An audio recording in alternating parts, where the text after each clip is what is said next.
এবার আমরা একটু গোপালগঞ্জে যেতে চাই। গোপালগঞ্জ জেলায় 5টি উপজেলার মধ্যে 3টিতে ভোট গ্রহণ শুরু হয়েছে সকাল 8টা থেকে। সব কেন্দ্রে সকাল 8টা থেকে ভোট গ্রহণ শুরু হয়েছে। এই বিষয়ে বিস্তারিত জানাতে গোপালগঞ্জ SM মডেল সরকারি বিদ্যালয় কেন্দ্র থেকে আমাদের সঙ্গে সরাসরি যুক্ত হচ্ছেন সহকর্মী সজীব বিশ্বাস। সজীব, সকাল 8টা থেকে শুরু হয়েছে ভোট গ্রহণ, এখন 9:30 বাজে, 1.5 ঘন্টা দেখছেন, কি অবস্থা দেখছেন?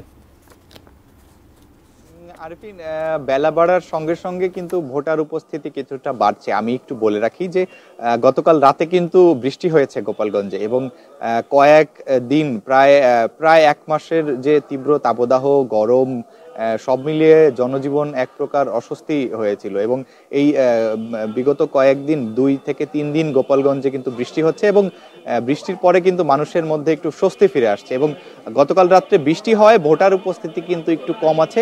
তবে বেলা বাড়ার সঙ্গে সঙ্গে আবহাওয়াও পরিবর্তন হচ্ছে এবং ভোটারদেরও কিন্তু সংখ্যা বাড়ছে। আমরা একটু একজন ভোটারের সাথে কথা বলতে চাই, তিনি একটু ভোট দিয়ে আসছেন।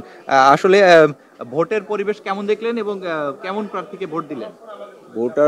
ভোটের মানুষের মধ্যে খুব উৎসাহ উদ্দীপনা রয়েছে। আর এখনো বেলা বাড়েনি, বেলা বাড়ার সঙ্গে সঙ্গে কিছু কিছু ভোটার উপস্থিত হবে। ভোটারদের মধ্যে অনেক উৎসাহ উদ্দীপনা আছে। আমি ভোট দিয়ে এসেছি, ভোট দিয়ে খুব নিজের কাছে অনেক ভালো লেগেছে। এই তো। ভোটের পরিবেশ কেমন আছে এখন পর্যন্ত, কি বুঝছেন? ভোটের পরিবেশ খুব ভালো আছে। ভোটাররা আমার মনে হয় কোনো অস্বস্তিকর পরিবেশের মধ্যে নাই। ভোটাররা শান্তিতে ভোট দেওয়ার পরিবেশ আছে ভোটারদের মধ্যে ভোট দেওয়ার। তবে ভোটারদের মধ্যে খুব উৎসাহ উদ্দীপনা, গতদিন পর্যন্ত বেশ উৎসাহ উদ্দীপনা ছিল। ধন্যবাদ। তো শুনছিলেন আরিফিন, এই ছিল আসলে গোপালগঞ্জ থেকে আমার কাছে ভোটের সর্বশেষ